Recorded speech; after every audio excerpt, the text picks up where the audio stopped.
हमारी ख़वातीन की एक आदत कह लें या एक कमज़ोरी कह लें, जो भी आप नाम दें अपने हवाले से, कि दावतों पे जाती हैं तो ज़्यादा नहीं खाती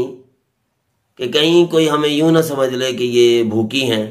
बहुत ज़्यादा खा गई हैं, तो इसकी वजह से थोड़ी बेइज्जती शुमार की जाती है।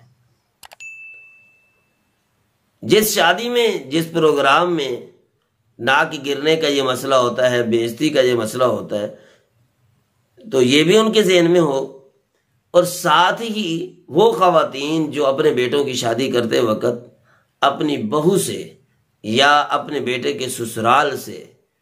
जहेज का इतना मुतालबा रखते हैं या कम अज कम नज़र रखते हैं कि ट्रक भर के जहेज में दें या जितनी उनकी हस्ती है उससे ज़्यादा दें,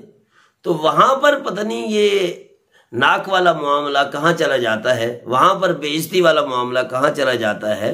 चंद रोटियां तो पेट भर के नहीं खा सकती कि हमारी बेइज्जती होगी, हमारे बारे में गलत तबसरा होगा, लेकिन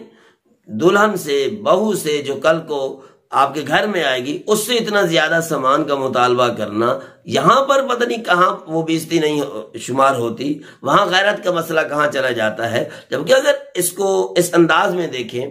कि आप एक बेटी को लेके आ रहे हैं, एक आदमी की बेटी को वो ब्याह के लेके आ रहे हैं, अपनी बहू बना रहे हैं, तो क्या उससे ये मुतालबा अच्छा लगता है कि तू सोने के लिए अपना बेड बिस्तर भी साथ लेके आ, पहनने के लिए इतने जोड़े कपड़े के भी ले आ जो 5-7 सालों के लिए काफ़ी हूँ वो भी लेके आ, और इसी तरह किचन के जो बर्तन हैं वो भी लेके आ, और बैठक के अंदर बैठने के लिए वो अपने वो फर्नीचर का सामान वो भी लेके आ। सिर्फ रह जाता है तो मेरी नज़र में वो रोज़ाना का खाना पीना रह जाता है, वो बच्ची लेके नहीं आती। बाकी